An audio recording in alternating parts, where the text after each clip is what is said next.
اور رحمت کائنات رسول الثقلین ناطق وحی تاجدار کائنات رب کی بارگاہ میں ہماری شفاعت فرماتے ہیں۔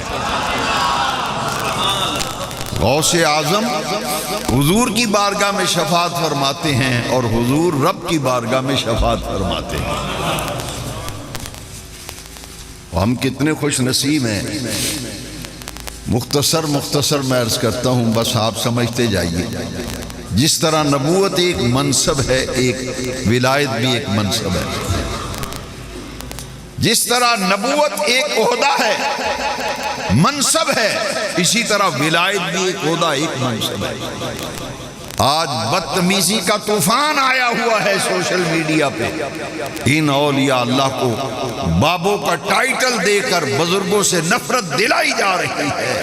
میں علل اعلان کہنا چاہتا ہوں کہ دنیا والوں، جس طرح نبوت ایک منصب ہے، ولایت ایک منصب ہے، جس طرح قرآن انبیاء کی عظمت کا پرچار کر رہا ہے، وہیں قرآن اللہ کے ولیوں کی عظمت کا بھی پرچار کر رہا ہے۔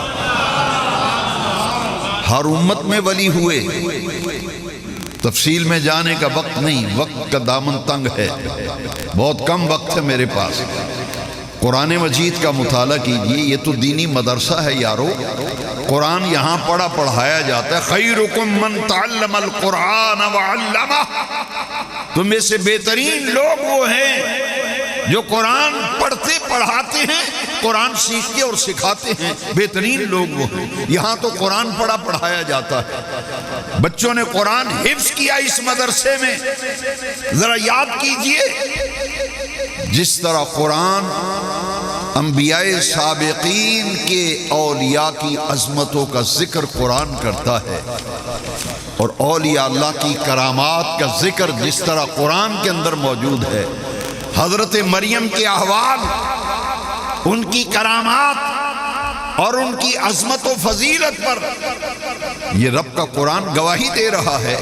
حضرت سلیمان علیہ السلام کی امت کے ولی کی عظمت اور کرامتوں کا اظہار قرآن کر رہا ہے۔ وہاں قیامت تک آنے والے آمنہ کے لال کی امت کے ولیوں کی عظمت کو قرآن بیان کر رہا ہے۔ فرمایا الا ان اولیاء اللہ لا خوف علیہم ولا هم یحزنون۔ علماء کرام، مفتیان عظام، خطباء اور ائمہ مساجد تشریف فرما ہیں۔ الا کا معنی عمومی طور پر کیا جاتا ہے خبردار، آگاہ ہو جاؤ۔ قرآن مجید میں جہاں بھی الا کا لفظ آیا، عمومی طور پر دو ترجمے نظروں سے گزرتے ہیں۔ خبردار، آگاہ ہو جاؤ، یعنی جو بات آنے والی ہے وہ بڑی اہم بات ہے، اس کو اپنے دل میں جگہ دو، یہ مراد و مطلب ہے۔ میں نے اس کا ترجمہ سمجھانے کے لیے آسان لفظوں میں قرآن مجید میں جہاں جہاں الا کا لفظ آیا ہے نا، میں اس کا ترجمہ کرتا ہوں۔ اللہ تعالیٰ فرماتے ہیں غور سے سنو، الا خبردار، آگاہ ہو جاؤ۔ مرادی معنی یہ ہے غور سے سنو، ان اولیاء اللہ، بلا شبہ دو تاکیدیں آ گئی۔ بلا شبہ جو اللہ کے ولی ہیں، لا خوف علیہم، دنیا کی زندگی میں ان پر خوف کوئی نہیں، ولا هم یحزنون، اور قیامت کے دن انہیں کسی قسم کا غم نہیں ہوگا۔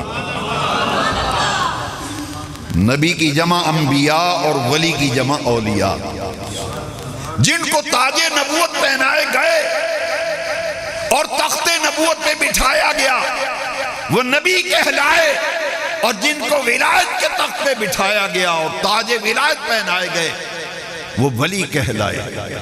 حکیم الامہ مفتی احمد یار نعیمی نے یہ بات سمجھائی علیہ رحمہ، مفسر قرآن حکیم الامہ، فرماتے ہیں تخت بھی ان کا، تاج بھی ان کا، تخت بھی ان کا، تاج بھی ان کا، دونوں جہاں میں راج بھی ان کا۔ نبی ہوں، ان کو نبوت کے تاج پہنائے گئے، نبوت کے تخت پہ جلوہ گر کیا گیا، اور جن مقربین بارگاہ کو اللہ نے ولی کا منصب عطا کیا، ان کو ولایت کے تخت پہ بھی بٹھایا گیا اور ولایت کے تاج بھی پہنائے گئے۔ ولی کون ہوتا ہے؟ علماء تشریف فرمائیں، یہ صفت مشبہ اس میں فاعل کے معنی میں ہے، ولیون اس کا معنی ہے قریب ہونے والا۔ اللہ کا ولی کون ہوتا ہے؟ قرآن اس کی پہچان بیان کر رہا ہے۔ لوگ ولی کو پہچاننے میں غلطی کھا گئے۔ مجھے ایک گاؤں میں جانے کا اتفاق ہوا تو وہ مجھے بانی محفل نے کہا جی ہمارے پیر صاحب آئے ہوئے ہیں، آپ کی ہم نے پیر صاحب سے ملاقات کرانی۔ وہ میں نے جب پیر صاحب سے میری ملاقات کرائی گئی تو اللہ ماشاء اللہ دیکھ کر تو میں دیکھتا ہی رہ گیا۔ کلین شیو ہیں، مونچھوں پہ استرا تازہ تازہ لگوا کے آئے، یہ ابرو جو ہیں ان کو بھی استرے سے مونڈا ہوا ہے، ہاتھ میں مطہر پکڑی ہے، چوڑیاں پہنی ہوئی ہیں، کہتے جی ہمارے پیر صاحب ہیں۔ اتفاق سے مسجد میں اذان ہو گئی تو میں نے کہا پیر صاحب اذان ہو گئی ہے، آئے چلیں مسجد میں نماز پڑھتے ہیں۔ مجھے پتہ ہے کہتے ہیں مولوی تم پڑھیا نماز اسی دل دی نماز پڑھنے ہیں۔ میں نے کہا سبحان اللہ، یہ ہیں ہمارے اہل سنت و جماعت کے وہ سادے اور بھولے بھالے جن کو اعلیٰ حضرت نے تمہید ایمان میں لکھا ہے کہ یہ سنی جو ہیں یہ رسول اللہ کی بھولی بھالی بھیڑیں ہیں۔ اب وہ مرید ایک دم گھبرا گیا، وہ مرید مجھے کہتا ہے آؤ جی چلیے مسیطے، ساڑھے پیر صاحب دل دی نماز پڑھ دینا۔ میں نے کہا قربان جائیں، اتنے سادہ لوگ ہیں کہ نہیں جی۔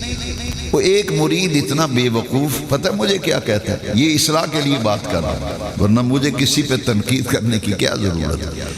مجھے کہتا ہے جی اے نماز جیڑی ہے نا اے او دے تو اگے لنگ گئے نے، نماز تو اتنے لنگ گئے نے ساڑھے پیر صاحب۔ او پیر جڑا ملنگ سی نا تو میرے ویکھ کے پتہ کی آندا ہے، اچھی ساری آندا ہے مولوی دی 5 ویڑے ساڑھی ہر ویڑے، مولوی دی 5 ویڑے تو ساڑھی۔ میں نے کہا اسے بے وقوف کو سمجھ آ گئی نا ہنجارے ملت کو۔ تو میرے آقا کا مقام دیکھیے، قرآن کیا بتاتا ہے، حدیث کیا بتاتی ہے۔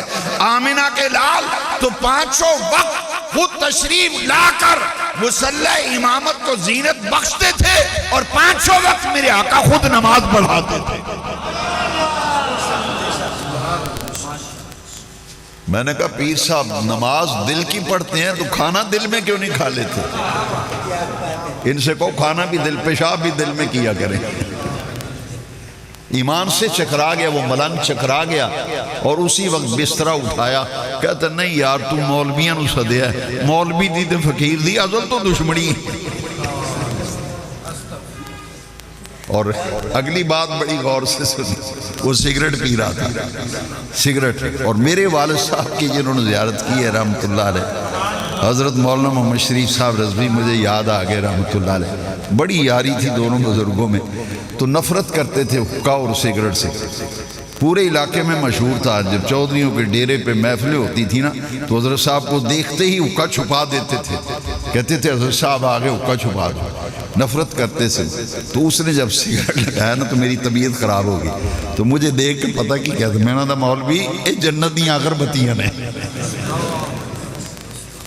یہ سنیوں کا یہ حال ہے۔ اب آؤ، میں یہ ساری باتیں اس لیے کی ہیں، قرآن نے ہمیں معیار بتایا۔